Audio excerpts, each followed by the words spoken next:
That's my secret, cat. I'm always angry.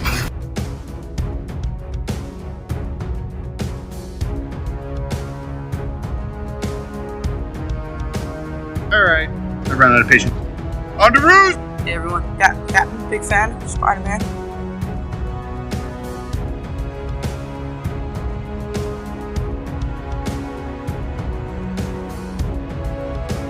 Avengers! Assemble.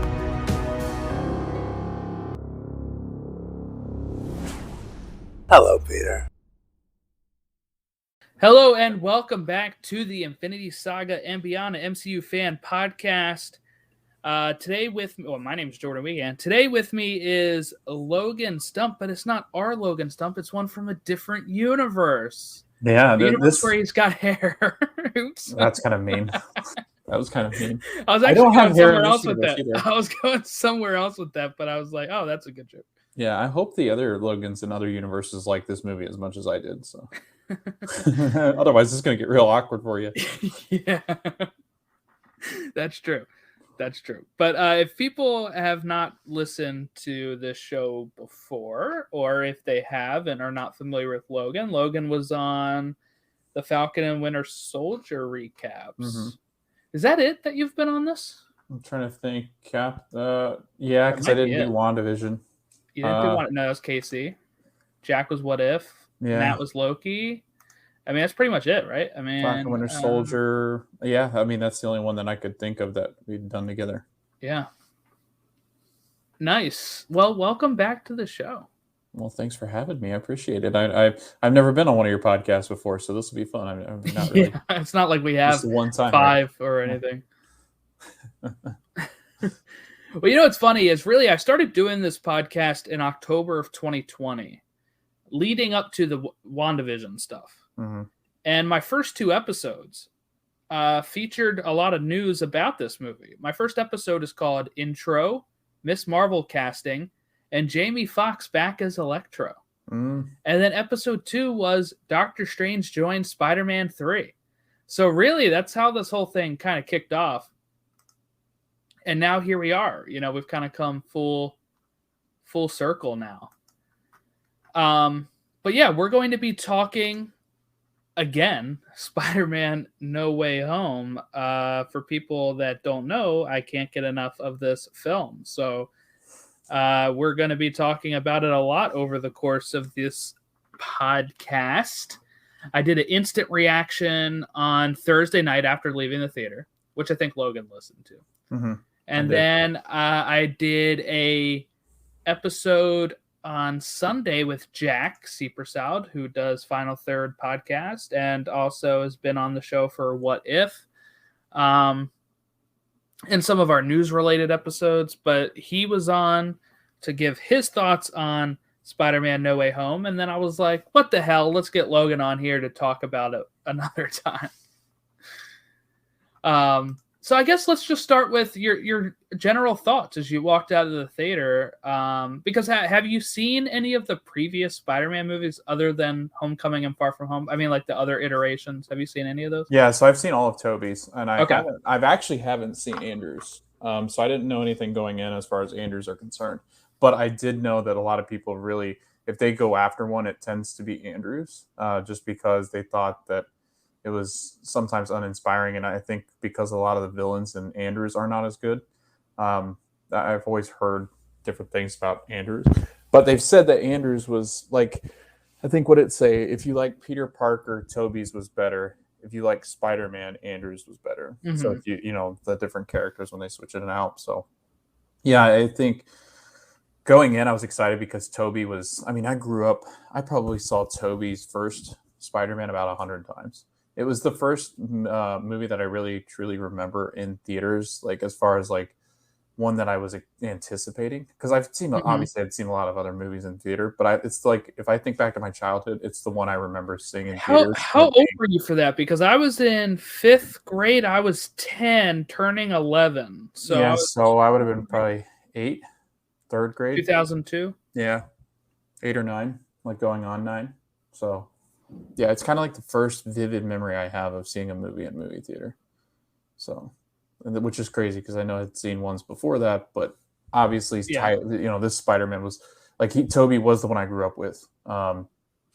And so everything that I knew of Spider-Man was because of Toby's. I just remember that, and I remember like being in that theater. There was a kid behind me, and this kid was like really young, and he kept stealing my straw out of my Coke, and he like would lick my straw and try to put it back in my drink. It was the weirdest thing. This time, or when you saw Tobey Maguire? This time. Okay, I was like, turn around, like smack the kid. No, when I was a kid, I just remember there was like a school group, and this kid thought it was funny, so he like reached around and grabbed my straw and like licked it, and then tried to put it. That'd be really bad in COVID times. Yeah, to be doing that now that if it was nowadays. Yeah. So no, Green Goblin was my like the villain. Like he was the one that we all tried to beat when we were little. Like I remember having his little hovercraft. Mm-hmm. I remember having the action figure, and you could push on the goblin on the back, I think, and he would jump up off the hover thing would just drop, and he would come off of it. So that's pretty cool. But yeah, that's my first one with Spider-Man. But I have not seen the Amazing Spider-Mans. So the way I usually like to say it is, I'm a fan of all three Spider-Man. But yeah, I grew up with Tobey. I remember going to the theaters to see Spider-Man 1. Like I remember waiting, you know how like back in the day before reserved seats and stuff, you used to have to like wait in line. And I remember it for Spider-Man, and I remember it for Revenge of the Sith, where I was sitting like the theater doors are here. We already have our tickets, but we're lined up as they're cleaning the other theater. They're cleaning the theater from the previous showing. Yep. And we're just sitting there. And I remember being really hype and like talking to my dad about this. And my dad, for people that don't know, is a big Spider-Man fan. Like when I was growing up, like I'd say my dad's probably reading more comics now, but like when I was growing up, he had like a subscription to Spider-Man. They'd come in the mail, and we would have Spider-Man 1990s like issues when I was growing up. And so I remember like talking to him about like how excited I was for it as we're waiting for the previous showing to wrap up and then to finish cleaning it. And then I like remember seeing it. I remember seeing it. And then I went, for some reason, my dad couldn't go to see Spider-Man 2 with us. So it was just I think it was just my mom and I who went to see Spider-Man 2. And fun story for this, when I got the DVD of it, I like watching special features and stuff. And we were coming back from Christmas of 2004.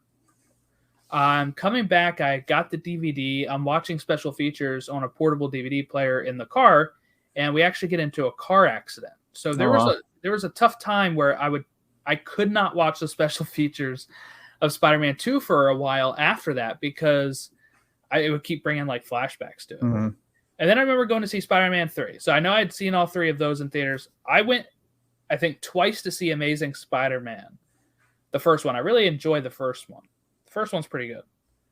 The second one, I enjoyed, but Jamie Foxx's Electro was not that great. They gave him really bad lines, like something about like pretty much his whole motivation is that Spider-Man forgot his birthday. Okay. And then he gets these powers and Spider-Man is trying to stop him, and he like lights, he like starts electrocuting. He's like, time to, blow out the candles or light the candles. It was really bad lines, really corny dialogue for Jamie Foxx. And then I saw that in theaters with Joy. That was actually her first Spider-Man movie she had seen in theaters. And we rewatched it for the first time since then, leading up to it. And I actually really enjoyed it more this second time than the first time. Because at that point, I already know all that it's going to be corny at times. And I kind of remembered having it worse in my head. So when I watched it, I was like, oh, this isn't as bad as I remember. And has a really good emotional scene at the end, which is referenced in this movie. And then, of course, I saw Homecoming, I think 3 times in theaters, Far From Home twice, I think. So I've seen at least every Spider-Man movie in theaters. And, this was a culmination of all of those, which I think is really just awesome. And, we've also played. You've played the Spider-Man PS4 game. I've played the Spider-Man PS4 game. Definitely feels like they took some stuff from there as well for this movie. I know Tom Holland said he would play it on set sometimes. He had breaks. But just, I guess, overall then, okay, so you saw the Tobey ones. You never saw the Andrew ones. You started watching the MCU kind of late, right? And then started, and now here we are. But what was your just thoughts, I guess, as you exited the theater after watching No Way Home?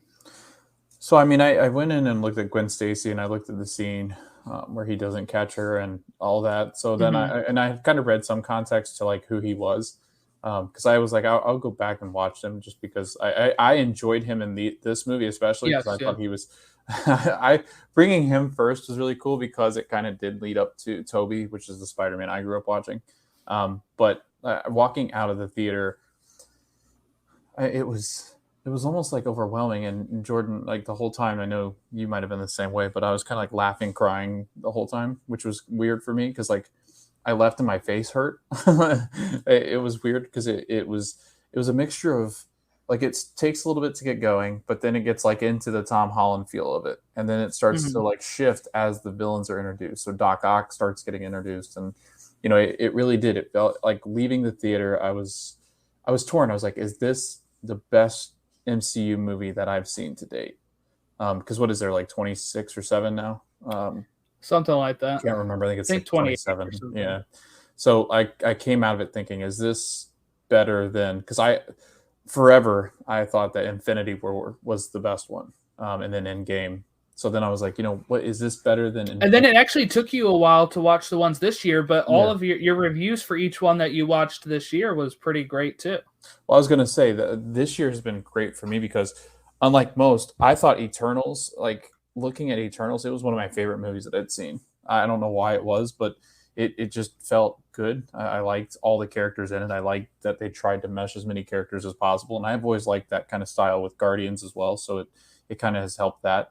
And then Black Widow, I thought it's probably, if it's not in my top 5, it's like right outside the top 5. Because I loved Black Widow. I thought it was hilarious. I thought the two actresses were great together. So I thought that, it was well done when Natasha and Helena were together, and now she's in Hawkeye. But yeah, this movie, it was tough because I loved all of Tom Holland's movies, and I heard your rankings, so I knew kind of where you stood with it. But I like walking out of it, I was torn. Is this my favorite one? And I think it is. Like I think this one has so much for me because it calls back on some of my childhood stuff back when I was watching Tobey. But it also had like the humor, it had like the dark side to it, had like the character arc. And I thought Green Goblin, which I'm really glad they did, because I think with the other villains, you do have some character arc that you can fill. But with Green Goblin, he was like the perfect character arc from our, the first time seeing him, and he's Oscorp and he's having trouble with the board and they don't believe in his tech, his tech anymore. And they're having a hard time with him. And so they take it over. Well, this is kind of played into that role where it was like Green Goblin gets everything. Tom Holland's my favorite Spider-Man. So it had everything. And I walked out of it thinking, this is my favorite Marvel movie that I've seen to date. So it's a great love story. A great love story. It's a great love letter to the fans too. So yeah, my question was always going to be, how do you fit all this in here? And like, those first 2 episodes of the show I talked about, right? That I put in October of last year, I was very skeptical of the idea of Andrew and Tobey coming back. And I said, I don't think that they will. I think they, will, like, how do you juggle all of that? How do you not take it away from Tom if you introduce like Tobey and Andrew into this movie? And I was like, Doctor Strange doesn't automatically mean multiverse. It could be him trying to reverse or use a spell to remove Peter's outing as Spider-Man, which actually was part of the movie. Like they actually just took what I thought they were going to do and meshed it with the multiverse, but also gave a reason why the multiverse happened, right? Like the spell did the opposite of what they wanted. which I thought was impressive. I was like, how are you going to just bring these villains in randomly? How does a bad spell open up a multiverse? Well, the reason it does is because he's interjecting so many times. What it does is Strange is losing control of it, and instead of making everybody forget Peter, it's bringing everybody that knows Peter is Spider-Man. And I thought that was cool how they kind of did that to give it a reason of like why these people are here. It didn't feel like cheap, like just fan service, because and the same thing of giving them what? I mean, they're in like the whole last half of the movie. I was going to say last half of the movie has all three of them together working together. And lot there's parts where Toby and Andrew are by themselves without Tom. So it's like it is phenomenal, and just kind of like Ned working his way through the lab talking to each of them. Yeah. So and giving each one of them a closure to their story arc. Like hearing that Toby worked it out with MJ is great. Hearing, giving Andrew the moment to save MJ, like that kind of stuff that makes up and closes their story arcs. Because where we're at with Andrew in this is we've learned he kind of went darker. He almost went Batman, where he's not pulling his punches. He's probably not killing people, I would say. People keep thinking that means he's killing people because Spider-Man's so strong he can. But I think it means like he's more like maybe beating them to like a pulp, like a Batman would, where he just like terrorizes you and says, well, you're never going to harm them again as you beat them within an inch of their life. Right. That's how I kind of picture Andrew doing it after losing Gwen. And he's able to move on because of him, catching MJ and being able to make up for that. And, and at the very heart of it, still being a very Tom Holland Spider-Man centric storyline, and just being like an actual, like, this is Peter Parker, right? Like this is what we always, this is what Peter Parker does, sacrificing what his wants and what his needs are for the greater good. So originally he does sacrifice that, but then he's about to undo that sacrifice by telling MJ and Ned who he is. But when he sees that they're happy, they got into college, and how she says her head doesn't hurt anymore, that's symbolizing that, without Spider-Man, she's not in danger. So he gives up the sacrifice a second time at that point, and, makes another sacrifice right here of, I could have undone what I just did, but now I have to let them go because they're better off without knowing me, which is what Peter Parker's all about, like balancing that, I don't know, work-life balance, I guess, but like the superhero and his identity, but also knowing when he has to give it up. And I thought that worked really well here. And Aunt May kind of being the Uncle Ben of this trilogy and making this whole trilogy his origin. Really, he's now the Spider-Man that everybody's familiar with at the end of it. Yeah, it's kind of cool too, because Peter Parker's always been about, balancing that teenage angst with trying to be an adult and save the world. And Strange does a good job, because before it had always been Tony, and the way that Tony'd always talk to Peter, like, you're just a kid, you need to stop, you need to go home, kind of thing. He does it in every single one that he's in with him. Civil War, he has that issue with him. He goes, you're too young for this. You need to stay out of this. You're not really who you think you are. And then I think it's Infinity War when he sneaks back in to the ship and he's like, you need to go back home. You don't know what you're doing. You're going to get yourself hurt, killed. And then I think it's like, it's cool. It kind of goes full circle, because then Strange, when he walks into Strange's building, what is it? Sanctorum? The Sanctum Sanctorum. Yeah. So it's like when you walk into it and he's just talking to Strange and he's like, sir, this is, and he goes, Peter, you're too young. You just need to go home. You just need to get out of here.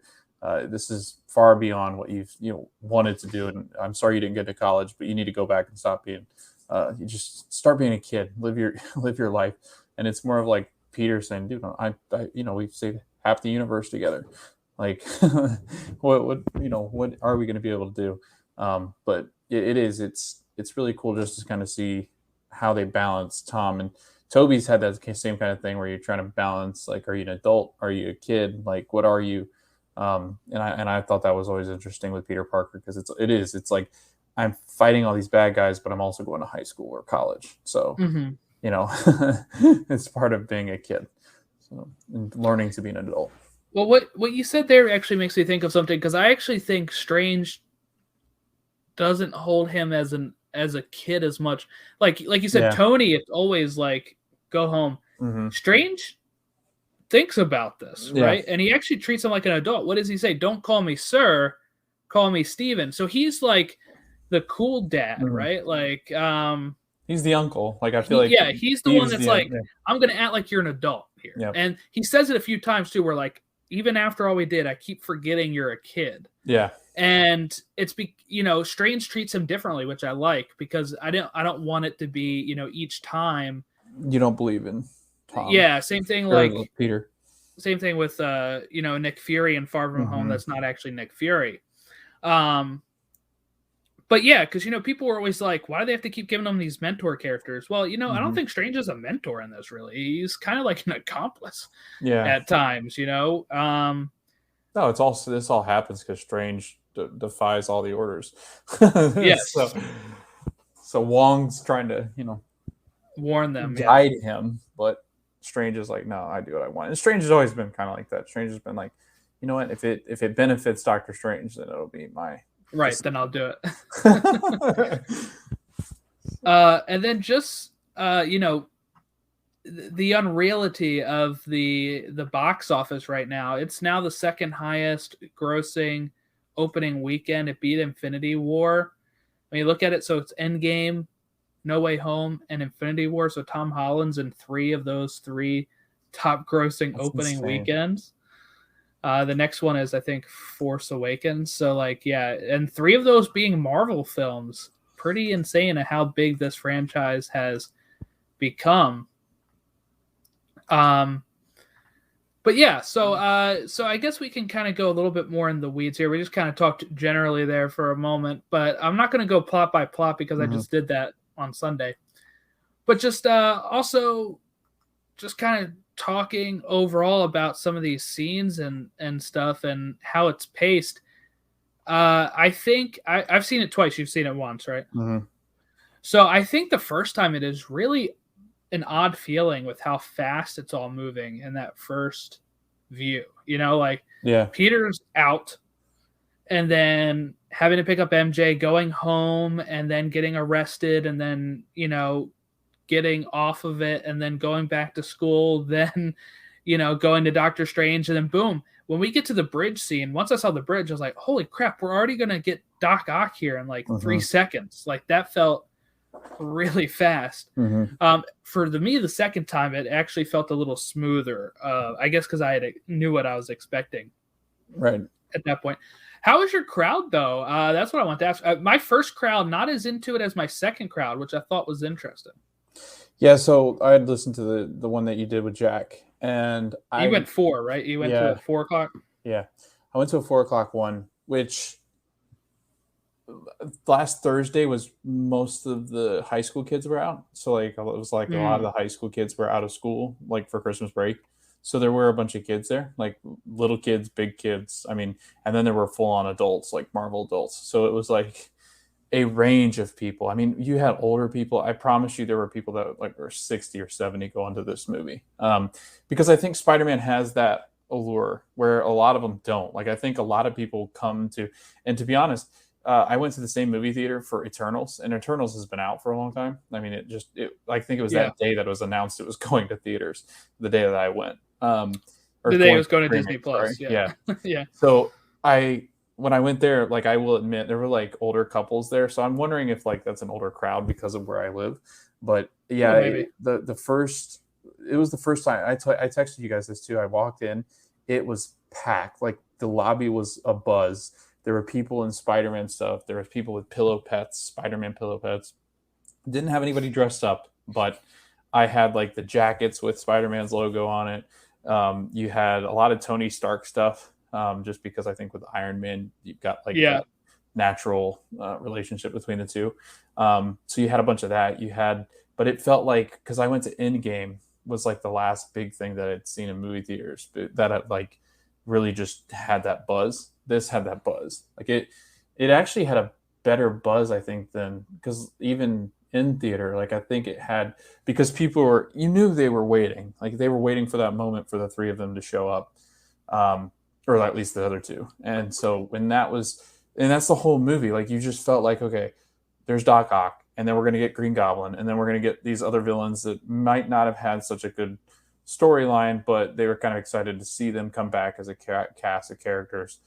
But then you knew that eventually there was that idea that both, you know, Andrews and Toby's were going to come. So it was just a buzz. The only complaint, like it was cool, but it did happen. Like I was one of those theaters, like it didn't settle right away, so I couldn't hear what Andrew was saying. Like, because when Toby came out, like you kind of didn't really like it. Well, what Ned said, he was like, "Oh, you're not a Peter Parker. You're just a random guy." And then my favorite line, I think, is, who said it? Is, oh, I think it's Andrew. He goes, "Are you gonna get into your suit? Or are you gonna just look like a college professor?" Oh yeah, the youth pastor line. Yeah, like the youth pastor. That's what it was. But like when he stepped out, because the ring is what illuminates his face, it wasn't as wild. Yeah, but Andrew's got, like, I think because it just starts, like, you know that the other one's coming. So it is. But when Andrew came out of that, when he's running towards the room, the crowd went nuts, like absolutely nuts. The Green Goblin, his ball that explodes. Oh yeah, the pumpkin bomb. They went ape. You know what? I like the way they did that too, because like you're really excited for it. You're like, oh my god, we're getting Green Goblin, and then Strange takes you back to the Sanctum, and you're like, oh no, I really want to see that. But you know what you were talking about with how they introduce these characters. What I like is Andrew's in full costume, and people got really excited about that. So the reveal is taking off the mask, right? Yeah. But with Toby, the reveal is just walking in, and I like that because. And I think maybe why it feels a little awkward. What did Matt say? Matt said it was cheesy. I guess the reason I think that would be seen that way is because he doesn't, like, he just walks in. He doesn't have his mask on. I think a lot of people were expecting, okay, Andrew's in costume. We're going to see Toby in costume. And we didn't. And I think that's better because when he suits up at the end, it makes it that much sweeter. You know, like when they do ask him about the youth pastor and he just pulls up his collar and you see the suit underneath and he's like, I'm ready, you know? Like he'd always been like, that was his thing. He always used to wear it underneath his normal street clothes and you could have that blue under. Yeah. Like a Superman type thing. You know, we got some scenes in the originals where he's like ripping open his shirt like Superman would. And I thought that was smart the way that they had done that. And then the way that they were able to, I really didn't think they were going to reference these movies as well as they did. You know, that was kind of my question too, is how much are we actually going to get of what happened since then or references to what had happened? And right away with Doc Ock coming up, he's like, hey, where's my machine? You know? And that's the whole thing of Spider-Man 2. And I was like, this is great. And then one of my favorite parts is when the villains started recognizing each other. Yeah. You know, when you have like Lizard being like, hey, Max, and Max Dillon being like, oh, it's Kurt Connors. And, you know, Sandman being like, oh, yeah, both of them are dead when he's talking about Doc Ock and Goblin. Like, that stuff worked really well for me because I wasn't really expecting them to like recognize each other or, you know, because they're all being pulled at different moments of time. Like for Sandman, Sandman, for him in Spider-Man 3, Doc Ock and Goblin are already dead. So for him to be able to see them and recognize them, and then what works well too is that they're telling, Ned is telling the audience in case if the audience doesn't know. He's like, oh, same universes. So you could conceivably go in there without seeing those movies and start to catch on what's going on. But if you're a fan like us that have seen those, then you're like, there we go. Yeah, because having seen all of Toby's, I knew Sandman. I knew which ones belonged to him. So then I knew which ones did not belong to Andrew. And like you were talking about, there's a cool line too where Doc Ock is sitting in that little like jail thing that he's in, like that cell, and the Ned's like scouring the internet trying to find disturbances through the multiverse, like the universe that's going on, and that's when Ned goes, there's reports of a blue, I think there's a blue one, or like, because Electro, like a yellow, and then there's like, then the Green Goblin was also supposedly there, and he's like, he was trying to ask Doc Ock, like, what is this creature, and he goes, well, I just want you to know he died years ago in my universe. Oh yeah, so yeah. You're either going out there to find stuff, or you're out there fighting Ghost, which is even scarier. So just playing off the fact that like Doc Ock knew that he had died, also Sandman knew that he died. So it was like everybody knows, where the end is for every single person. But then there's just like cool callback moments. Like there's that moment, and then there's one skipping all the way to the end where Doc Ock sees Toby's Peter. Yes, yeah. And he's like, Peter, my boy, you've grown. And he's like, kind of like, what have you been up to? Right. It's so weird to see, but it was cool. I like, that brought chills. Like I had chills ever since Andrew and Peter Andrew and Toby showed up. I just had chills the whole way through the rest of the movie. So I was just like, this is awesome. And like seeing, look, if you were to write down everything that happens in this movie, it sounds like a mess. Yeah. But they really execute it well, and I felt like they gave each villain their due and their storyline. Mm-hmm. Even something like Sandman, like he didn't have to have so much focus, but we understand his motivation. The only reason he's fighting is because he wants the box, because he wants to go home, because he's one that actually doesn't die. Right. He just wants to go home to see his daughter. So he's like going to the Statue of Liberty to just say, I'm looking for the box so I can press this button and send all of us back home, because I don't care. I'm going home. And that causes him to then fight our heroes, because they're preventing him from going home at this point.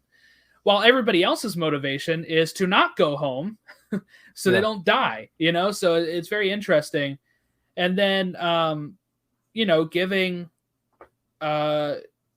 each one like their moment to shine was just really great, because some of the complaints from some of these Sony movies before, like Spider-Man 3, there was 3 villains. They were like, that's too many. And then in Amazing Spider-Man 2, there was 2 villains, and people were 3 villains, I guess, and they said that's too many. This one has 5 villains, and there's not that complaint at all, because they knew how to like divvy out the time. Mm-hmm. And let's just say Willem Dafoe coming off his performance 20 years ago just slips right back into it, and is actually even more scary. Yes, I think now. And just the thought, like, just think about this for a bit. His Goblin comes from the Sam Raimi universe with Tobey Maguire, where he tried to, destroy Peter. He tried to make Peter choose between MJ and a trolley full of kids. He even took Aunt May at one point. Like, he really was a menace to Tobey Maguire.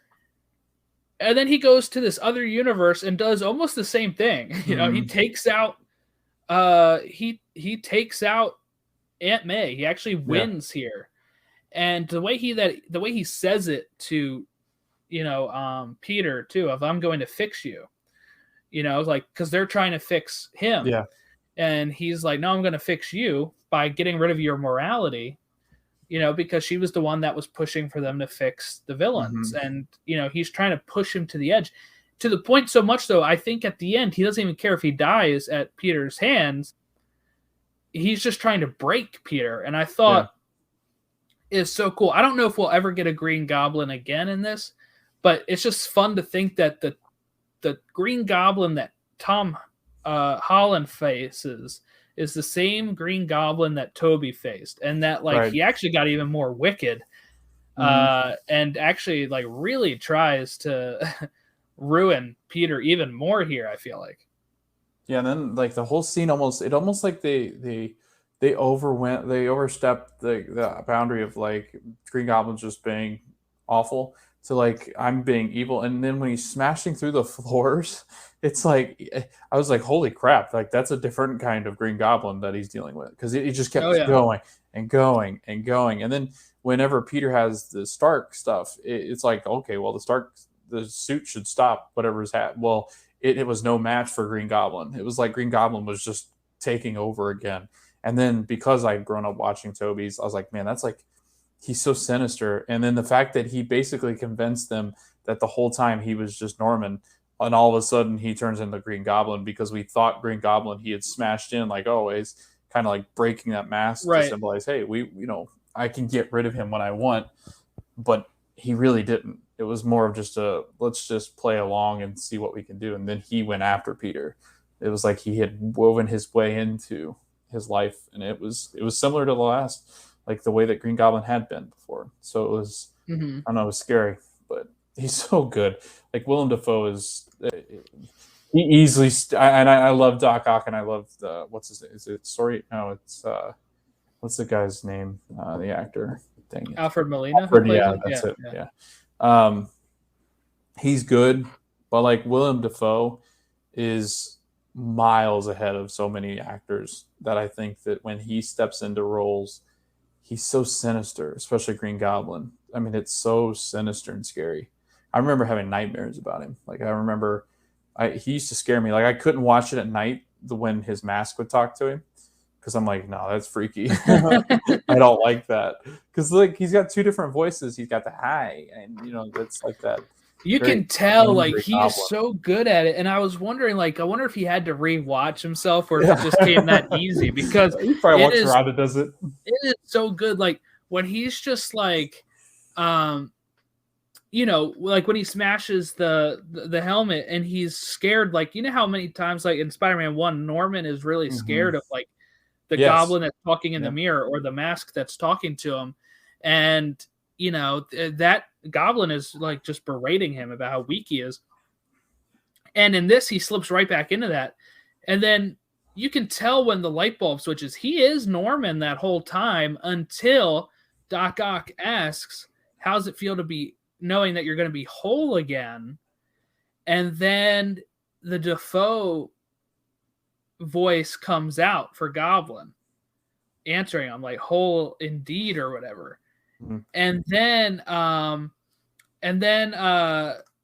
after that, you get you get Dafoe, breaking right back into that Goblin voice, and then we also get the fantastic exchange of Norman's on sabbatical, honey, which is one of my favorite lines in this movie. And just delivered so well by Willem Dafoe and so menacing. And that whole scene is just really intense spider sense scene, which was shot like unlike anything we've ever seen when it comes to a spider sense. Usually a spider sense is like a reflex where, the reflex is to get out of the way. But this is like a prolonged reflex where I don't even remember if there's any score or movie here, but like I'm not sure if there's any score at this part here with the spider sense in the apartment, but it's shot so well, like where it's following Tom's Peter around and he's just like so unsure on what's going to happen. All the villains are like, what are you looking at me for? What are you looking at me for? And then he just nails it down and boom, he's got Goblin. And then, like I said, just one of my favorite lines with the Norman's on sabbatical, honey, just delivered so well by him. And just, I get so giddy thinking about his performance and just like when Peter like jumps on him and, his knees are on his shoulders and he's just wailing on him and he's just laughing and smiling. It is so like Jokerish, right? Like, it is really the best portrayal of Green Goblin I think we've gotten, and he's not hidden behind that mask. That was one of the, I guess, crimes of the 2002 movie is that you have an actor like Willem Dafoe who is so good with facial cues, just hidden behind a mask that you couldn't see what he was actually performing. And now in this, we get to see what he's actually performing, and it's gold. Yeah, the hooded Norman Osborn is terrifying as Green Goblin. Like you said, Jordan, I'm almost glad that he smashes it in, just because it gives him that opportunity to be like, okay, now I can use my facial expression. Okay, so it's kind of like Jim Carrey. Like if Jim Carrey plays in roles where his face is kind of just hidden, Jim Carrey's not Jim Carrey. Like it's very, like you can just tell it's maniacal, it's scary, it's supposed to be different. And he changes that when he changes over. But like you said, that was my favorite part too, is when he's walking around and he's saying that he's on sabbatical, and the villains start to go, you don't have this under control, Peter. And it's almost like they recognize how evil, like they've heard the stories almost, how evil the Green Goblin is. It's almost like they know his reputation. They're like, okay, this isn't, you don't have it under control, this situation, and I don't trust you anymore. So it is. It was so interesting because I was like, are they really like this is? I was gonna be kind of bummed if this was like the way they were going, and then right away they were just, then they had like a couple villains break off, and some of them were fixed right away. But it ended up not being that way. They all ended up turning on each other and turning on him, because it was like, wait a minute, you don't have this under control like you thought. So this is where I leave you. Right. Yeah, and then you get the whole fight scene at the condo, which is just a great fight scene, brutal. Like you said, both of them pushing each other through floors, and this is where Peter does a move from the video game where he like the way he jumps up and webs himself to the ground and uses it to pull himself down onto the person, like he does that to Goblin. That's pretty cool. And then I really think from that point on, the movie flies even more, because then you go right from there to the Toby and Andrew entrances. And then you go from there to the school lab, pretty much, or the rooftop scene, and then the labs. The labs, you get some great content, like you said, with Ned and Toby just dryly saying like, oh yeah, he died in my arms after trying to kill me. Ned's like, am I the next tragic? And then we get, like I said, we get the closure there. He's talked about how he's worked it out with MJ, and Andrew says he doesn't have time to date, stuff like that. And then we get the realization that Toby has organic web shooters, which is funny, and they continue that conversation into the Statue of Liberty spot. But just seeing them all three work together, and I like that each one of them is able to teach something to each other. Andrew's teaching, don't be like me. I lost my way for a bit and I'm back now. But after I lost Gwen, I, stopped pulling my punches. I was brutal. So, I know your Aunt May just died, but we don't want you to become like me. And Toby's lesson is kind of that same thing of great responsibility. With great power comes great responsibility, because when Peter is looking at the cures in the lab, Andrew takes the lizard one because he's already done it before. He's like, I can do this again. No problem. Then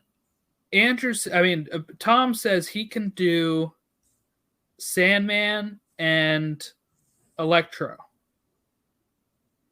He doesn't mention anything about Norman.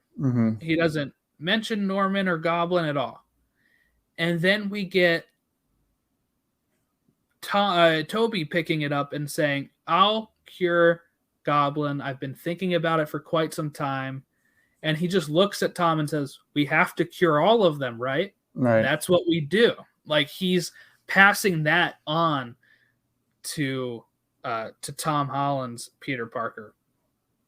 And then, like I said in the other episodes, or at least last episode, getting Tom teaching them how to work as a team. Like, hey, I was in the Avengers, and they have no idea what that is. Those other heroes don't exist in their universe. A band? Were you in a band? Yes. I love Toby's response of, that's great. What is that? Toby has no idea. But it's so Toby. Toby's always so like happy-go-lucky. He's just a happy-go-lucky Spider-Man. So that whole, I was dying. I think I was like crying at that point, just laughing so hard because the hater goes, "Are you in a band?" And it's like so just great that they gave him something to teach him. It wasn't just them teaching him stuff. Yeah. He was able to teach them something. You know, they're all three the same person, but they were not good at working together at all. They were struggling until they came up with their plan. And, you know, the plan is to kind of do one at a time. But it was just, you know, at this point, the movie's just flying by. It's insane. And one thing I really like, too, to show how menacing Goblin is up on the rooftop when they're having that conversation.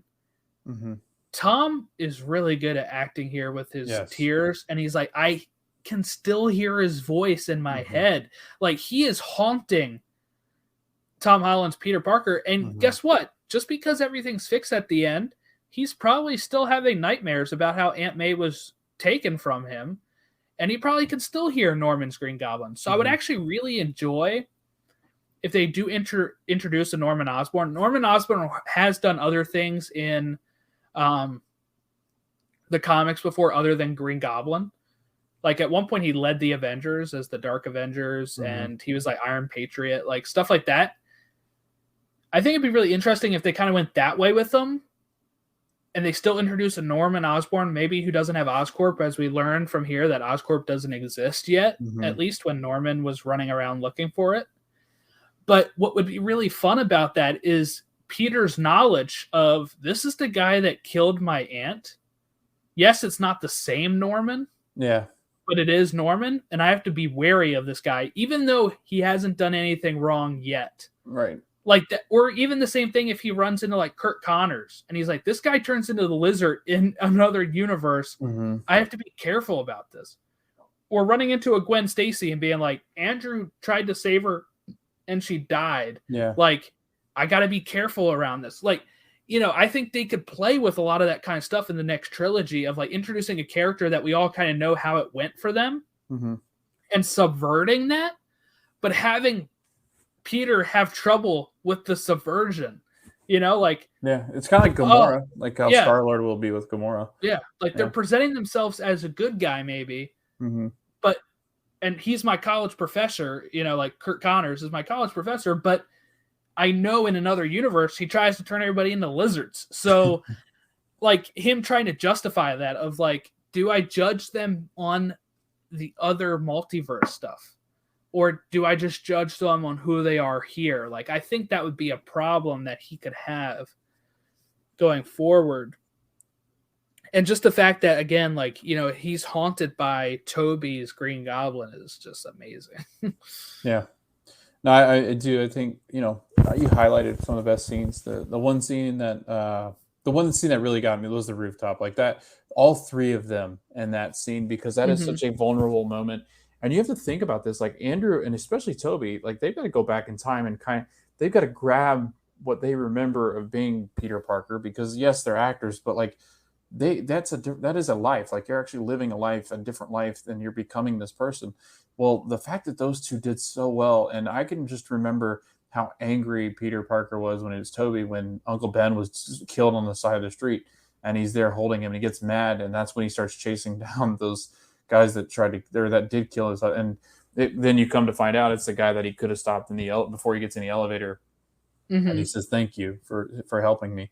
But then like all those things, like the whole movie is just them struggling with it, and then that whole line when he's talking about it, and Andrew's Peter Parker is talking about Gwen, and just the fact that like I got bitter, I got rageful, I wanted to hurt somebody, but I knew that wasn't who we are. And I think that's the other cool thing that they did with this movie, like you said, Jordan, where they didn't get real cheap or cheesy with it, where they were like, oh, they're just three Spider-Men, and here they are fighting action together. You know, it's like it depends who you ask, I guess, right? Yeah, but the thing is like they're all one mind, because they all are Peter Parker, so they know how they interact and they know how they are thinking. So it's like one combined brain, kind of like the Lokis. It's like one combined brain, and there's three of them, and they've all had their different stories, but collectively they know how to get each other through. And because Tony's no longer around and Happy's nowhere to be found, that's where Peter has to have that moment of like, he needs those navigational buoys, because he is still a kid and he's trying to figure out how do I respond to something that's so horrible. Because this Peter Parker we don't really know that much of the whole death with Uncle Ben was young when he was younger. And then you've got Aunt May, where Aunt May is the only thing, like she's the only one around. And so far, Tony. And then Jordan, did you think she was going to die? Like, did you think she was dead because at first she kind of like gets up and like stumbles? So I got spoiled. Yeah, but I also read that maybe MJ or Ned died. So I was like, okay, like somebody's gonna die. So when she got hit, I was like, oh crap, she is gonna die. And then she got up, and I was like, okay, maybe she's not gonna die. Yeah. And then she died. So I was all over the place. I was too. I was like, is she not die? She's not gonna die. I'm like, oh my god, she's not gonna die. But then my worst thing was like, oh my god, somebody else is going to die. Right. But no, I didn't. I didn't think she's gonna die, and then that happened. But I think that was a great scene. And then like my favorite scene, and it was very subtle, was actually two of the end scenes. One was when he's at the tombstone of Aunt May, and Happy's there, and Happy's like, he's talking about it, and he goes, hey, how'd you know her or something like that, and he was like, oh, a close friend. But it was weird to see Happy there and Peter there, because he kind of took Peter under his wings after Tony had died, and he has no recollection of who he is. It's wild. Yeah, and I think they did that too to show that I guess it became permanent because I think some people may have thought somebody will remember. I think some people may have thought that like when he walked up, like, oh, he's gonna remember him. Mm-hmm. And then he doesn't. But I do want to say that the quote on the gravestone comes from the PS4 game. Does it really? When you help someone, you help everyone. Yeah, it was on the gravestone in the PS4 game, and it's in the No Way Home scene as well. They do such a good job, and they even brought in Miles, which was great. I wish there was a Black Spider-Man out there. Yeah, that's our second Miles reference in this, because in Homecoming, the character Donald Glover plays when he gets his hand webbed to the car. He says he's got his nephew who lived there, and that's his nephew is Miles. And then you get the reference here with Jamie Foxx being like, I thought you would be black. And he's like, there's got to be a Black Spider-Man somewhere. And it's true. There is in some universe. I actually hope that maybe at the end of this next trilogy, we do get introduction to Miles. And then if Tom wants to step aside, you can have a nice young actor playing Miles and continue Spider-Man with Miles. I mean, I think that would work incredibly well. But yeah, this movie had everything. Like, it was a range of emotions. It was at first I was kind of like, okay, I don't really know where this is going, and I'm like, I hope they don't ruin this, because I was like, I've heard such good things. That's the other thing. I was like, it has to be really good because of how well it had been reviewed.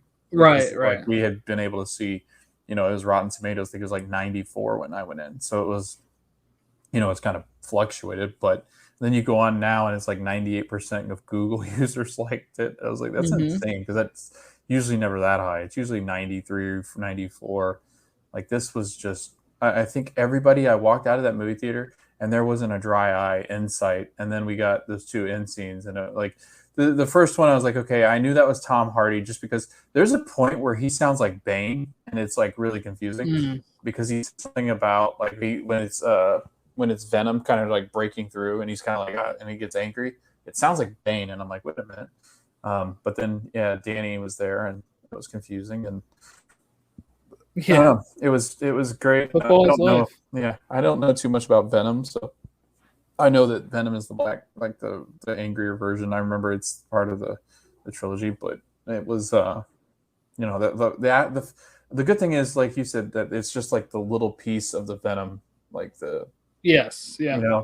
Which means that it could just be, it doesn't have to be Tom Hardy. It can just be Venom, and it can be played by whoever. So it'll be interesting to see what they do with that. But then I didn't realize we were going to get a whole trailer for Stranger. Yeah, it's interesting. I'm very happy that it's just the goo for Venom, because as much as people like the Venom movies, I do not really. So the fact that like I remember seeing Venom 2, and my parents enjoyed it, but I was looking at my phone several times to look at the time to be like, how much longer do I have in this movie?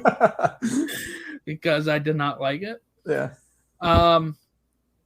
So I would much rather him just face a normal Venom in this universe played by somebody else. It's not really anything against Tom Hardy. It's just the whole characterization of Venom in the Venom films.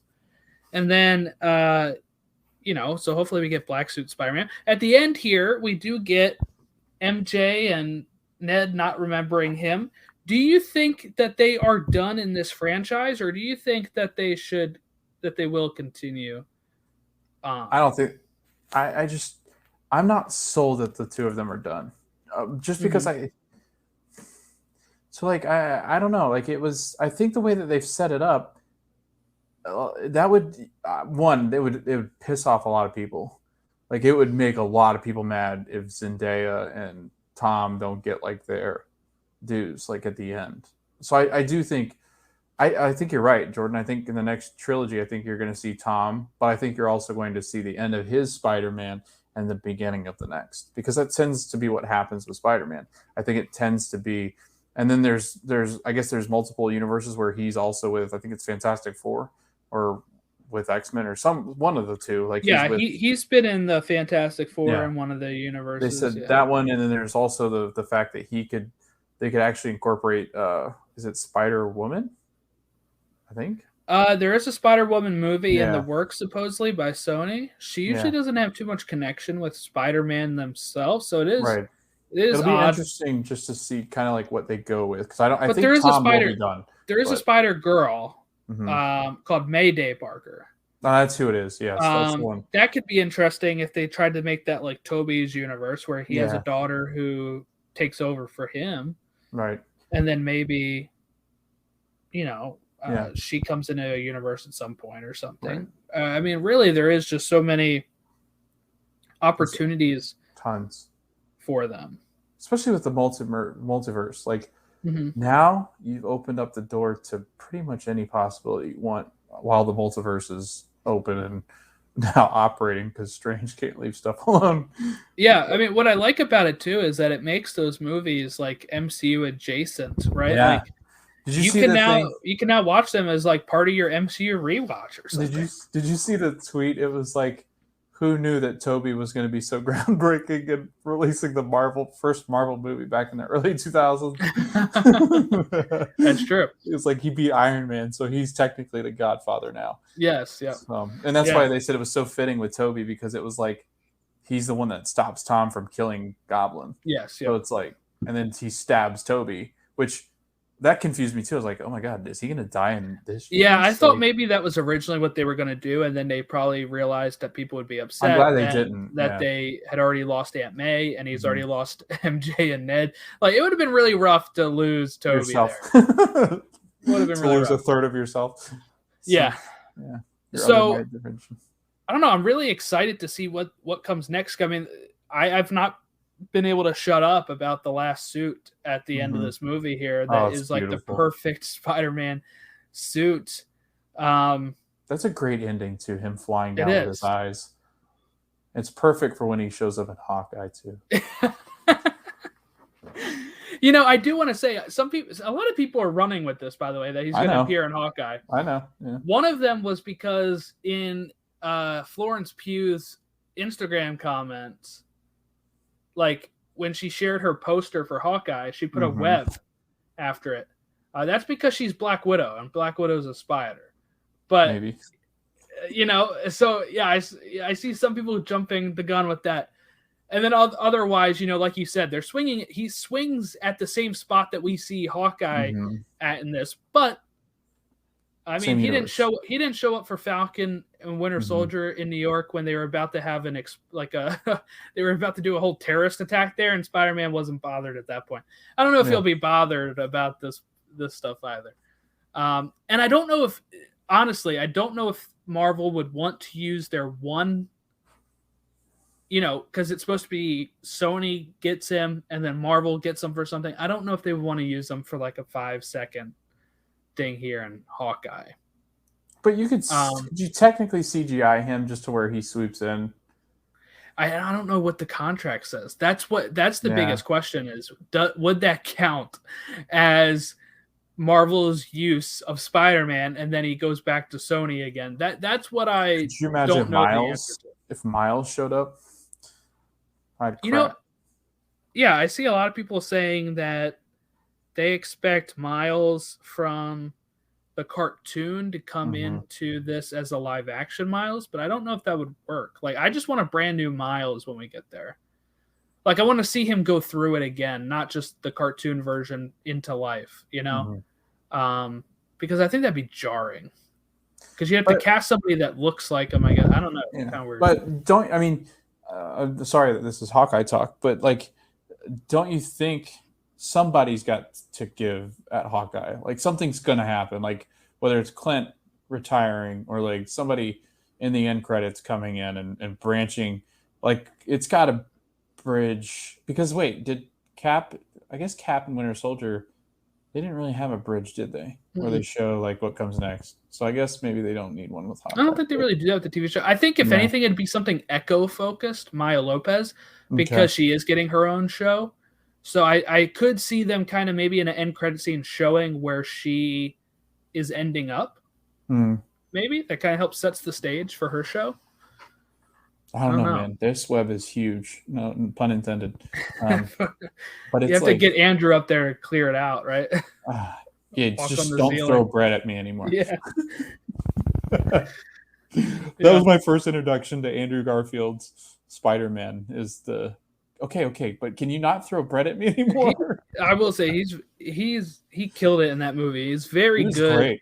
as Spider-Man anyway. Like Yeah. always enjoyed his I need to go watch performances. his.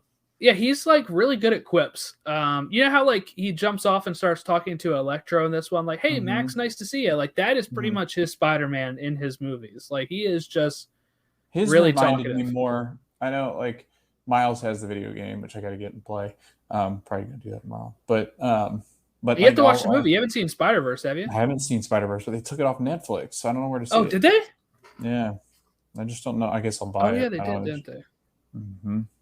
So I don't know if they've moved it to HBO Max or what they did with it, but Oh look. either way, I've got to see it. But yeah, it was like, but the video game Spider-Man reminds me of Andrew, like the quips that he had, because Yeah. you know what I mean. Like it's very like fun-loving Spider-Man, like friendly neighborhood. Much more of like Tom does it, but in the last 3 movies, Tom's been pretty freaking serious. So there's a lot of character growth with Tom's. Oh yeah, Yeah. you cannot. You can buy it for $10 on Yeah. Apple, but I yeah, might there's do no that. more. It's not on streaming anywhere. But I will say, what was I going to say? It was something about one of the Spider-Men, Anders. Andrew, Toby, Tom. Oh, what were you just saying? You said that Tom's been very serious. Yeah, Andrew was better with the quips, like the video game. Yeah, But I think I had to say something about the video game. Anyway, I guess I lost it. Andrew's was final scene when he catches it was gonna be MJ good. is phenomenal. That's what always makes me tear up. Mm-hmm. So I'll say the first time I just had so much like hype and stuff. I was not like tearing up at anything except that.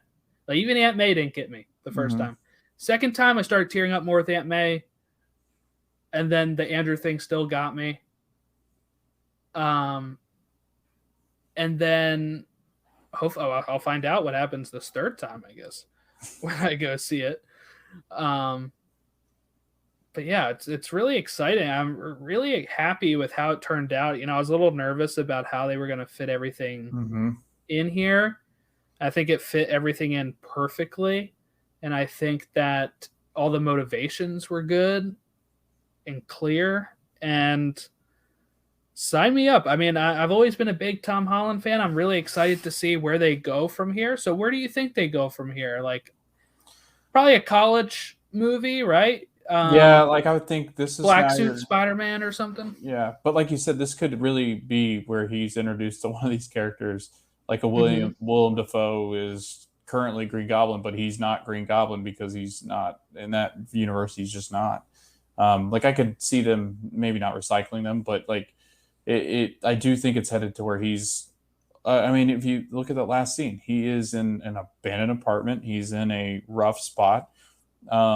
He's got that crazy landlord. He's got the idea where he's, that's all he has is sewing machine in his suits. He doesn't have Stark tech. He's got to go back, and now the Avengers don't know who he is. So whatever is left of the Avengers, which is still a lot, people always go, whatever's left of them. I was like, there's tons of them left. If you go look, the only one that's dead is Tony. So it's not like, they're still around. Natasha's dead, but like most of the Avengers are still alive. So it's like, but now it'll be interesting. And that's the other thing. People are like, oh, they won't know. They'll know Spider-Man. They won't know who Peter Parker is. Exactly. Yeah. So I think that's where it's headed. And I do think Tom remembers it all. So Tom, just like that, I mean, that scene, that is a beautiful scene. It's very Christmassy. It felt very Christmassy when he goes into the cafe and MJ's working and Ned walks in and they both got into MIT. And it's like, it's so weird too. It's like, it's a great scene. It's a cool scene. And then when he looks at her Band-Aid and he's like, yeah, what is and she goes, oh, it's there, but it just doesn't hurt anymore. I don't feel the pain. It's kind of like, I don't feel the pain of having you there. Right. But not there. It was so deep for Spider-Man. So I do think it's getting much more mature. I think we're going to get to see Venom, a different form of Venom. I'm hoping. So it'll be very cool, I think. I don't know. Be interesting to see where they all collide. I'd love a movie with him, and I think like if Kate Bishop was like around like a New York kind of, those 5 or 6 that are currently there would be cool. So I'm interested. I loved it. I'm just excited because I love Spider-Man. He's probably my favorite. So join my side here. Spider-Man is between him and the Guardians, but the Guardians is a collection of people. So Spider-Man is the best fictional character of all time. So yeah, I'm super excited. Man, Spider-Man fans are eating good. We have this movie which just came out next year. Spider-Verse 2 is coming out, isn't it? Yeah, next year Spider-Verse 2, and then 2023 is Spider-Man 2 for the video game for PS5. Really so wild. I mean, and last year we had Miles Morales. Yeah, last year we had Miles Morales game. So I mean, Spider-Man fans are getting everything that they want right now, and it's awesome. I never thought I would be able to see Toby and Andrew share the screen again. Well, they never shared it anyway. But I mean, like, I never thought I'd see them again as these characters. Toby was notoriously hard to get for this. I mean, so much so that he didn't sign on until they were well into filming. Apparently, he kept demanding more money. So I don't know. For all the people that think he's going to come back for something else, I'm not sure if that's the case because, he's notoriously hard to work with. He doesn't need the money. I just don't know if he would come back. I think he did for this because of the opportunity, but if they're going to keep bringing him back, I don't know if that would work. Andrew, I think, is up for it. Andrew loved being Spider-Man. He kind of got canned because of the bad response to his second movie, and Sony moved on, and we started the MCU Spider-Man. I was going to say Marvel had to pick him up. Yeah. So the fact is, for people that want Andrew to come back, I'm actually resigned to him not coming back because I think this sent him off well, and I don't want him to get another movie if it's not produced by Marvel Studios that is written terribly and then people hate it again. Yeah. He got what he wanted. He got a good send-off. I think that's where we should leave it for them. But there's already rumors of him coming back for more stuff. So we'll see. If Marvel Studios is not involved, if Feige's not involved, I'm not sure I want it because I would worry that they would ruin it and he would get bad reception again. I have really felt like this wrapped up every Spider-Man story other than Tom Holland's Peter.